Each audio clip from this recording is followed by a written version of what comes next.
Hi there, my friends call me Jules, and I want to thank you so much for joining me here on the Jules for Jesus podcast, where we talk real life Christianity. Whether you're driving, doing the dishes, on a walk, or just sneaking in some soul refresh time, you are so welcome. And I'm so happy that you have chosen to click play on this specific episode. This episode is intended to bring you hope and encouragement, and I am living proof as I'm sitting here recording this episode that restoration after setbacks are indeed possible for you and me. Have you ever looked around and thought, is this really my life now? Maybe something caught you off guard, like a job you didn't get, a friendship that slowly faded, a medical report you weren't expecting, or just that quiet ache of disappointment when things haven't turned out the way you hoped. Or maybe everything looks fine from the outside, but on the inside, you are drained, you're numb, and you're wondering, will I ever feel joy again? Will life ever feel full again? Now, if that hits home, even just a little bit, then this episode is for you, because we're going to look at the promise of restoration, not the cute Pinterest version thereof. I mean the gritty, faithful kind where life has fallen apart in some way and you are left asking, can life be good again? You're listening to the Jules for Jesus podcast. I'm Jules, and the space is all about bringing faith into the challenges and beauty of real life. Whether you're walking through heartbreak, financial stress, rejection, or feeling a little lost, I want you to know that you're not alone. I've been there too. This podcast is about honest conversations, real encouragement, and creating a community that seeks God together. My hope is that through my story, Jesus touches yours. So let's pause. Let's invite Jesus into this moment and take the next step forward together. This is Jules. Welcome to a safe space where you can come as you are, where you will not be judged, and where you and I can breathe, believe, and walk with Jesus. Now here's something I said the other night which caught me completely off guard. Life is good.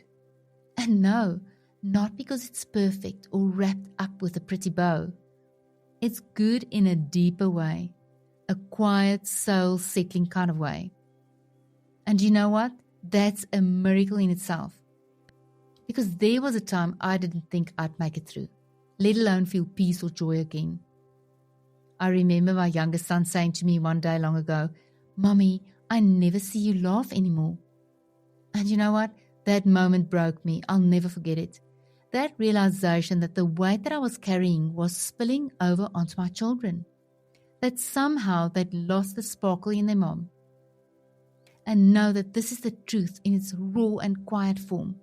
This line alone carries the weight of my story and God's hand in all of it. And I hope that this will reach you exactly where you are at, tired, stretched thin, and needing that reminder that God sees even that moment. But God didn't just help me survive that season. He began restoring me, piece by piece, quietly, faithfully, gently, because that's who He is. God is a restorer by nature. Whether you're coming out of a long battle or still deep in one, God hasn't forgotten you. So let me tell you why I know this for certain, and let's get real. There came a time when everything in my life seemed to change all at once. My routines, my responsibilities, my idea of home, even my work. What I had known for years suddenly shifted, and I found myself stepping into unfamiliar territory, not knowing what would come next. It was just me, my faith, and a mountain of unknowns stretching out in front of me. And maybe you're feeling that same uncertainty right now. Maybe your life doesn't look how you thought it would. Maybe it feels like everyone around you is moving forward while you are stuck in a place. You're praying, but nothing feels like it's changing. And you're wondering, God, where is my restoration? When is this going to turn around for me? I get it. But what I can tell you is that there's one thing that you can hold on to: God's promise of restoration. God never breaks His word, so you can hold on to promises such as these, which are found in the book of Jeremiah. I will restore you to health and heal your wounds, declares the Lord. I will restore the fortunes of Jacob's tents and have compassion on his dwellings. The city will be rebuilt on her ruins, and the palace will stand in its proper place. I will restore the fortunes of Jacob's tents and have compassion on his dwellings. The city will be rebuilt on her ruins, and the palace will stand in its proper place. I didn't know how God was going to restore, or what it would look like, or when, but I knew that I had to trust Him. I used to think restoration meant getting back exactly what I lost, but God had something even better in mind. And yes, of course, I'm laughing with my kids again. I can literally feel that joy rising up under my skin, ready to burst out and share.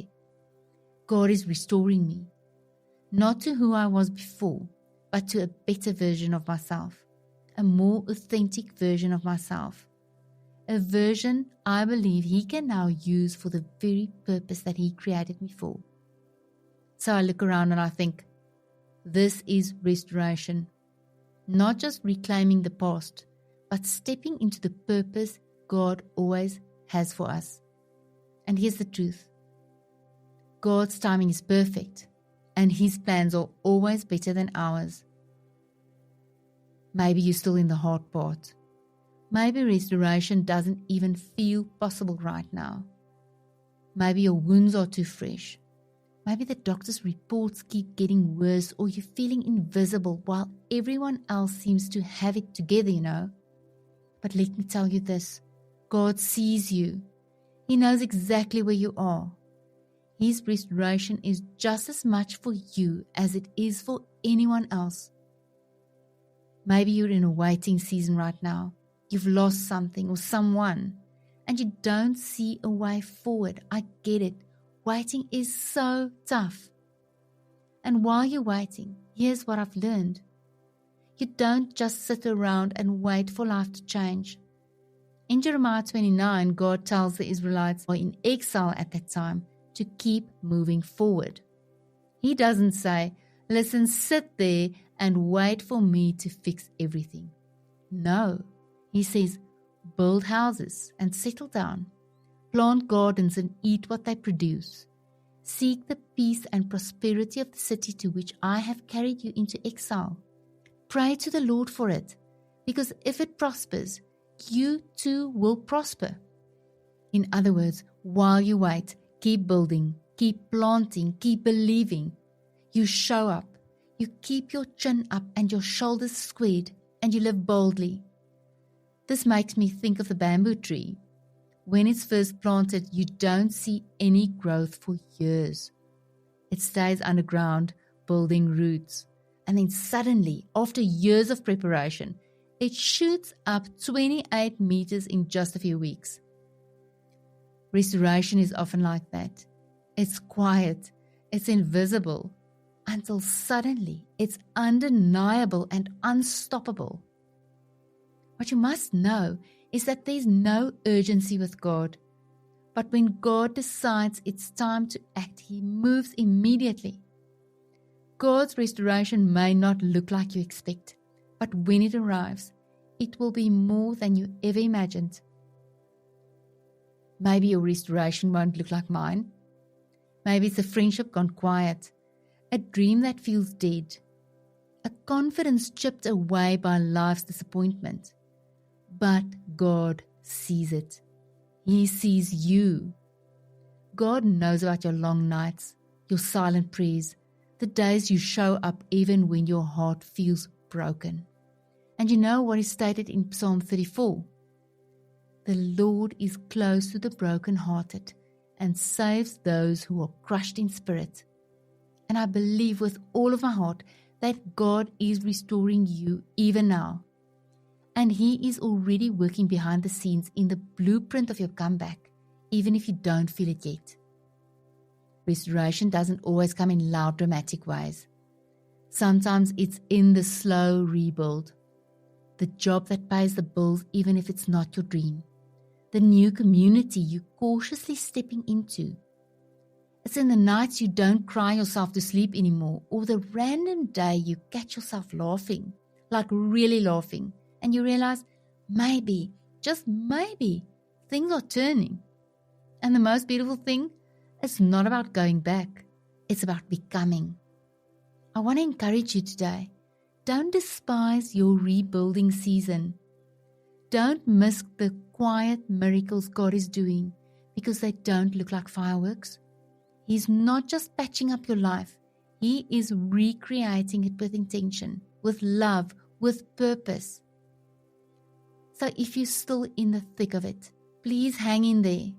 Know that I'm right here with you, believing that His restoration is unfolding even when you can't see it yet. And one day, maybe soon, you'll look up and catch yourself off guard with the thought, life is good. And this time you'll mean it. Not because everything is perfect, but because you know that God was and is always with you, every step of the way. I want to wrap up this very special episode with a Bible verse about restoration that my son gave me in support of our restoration journey.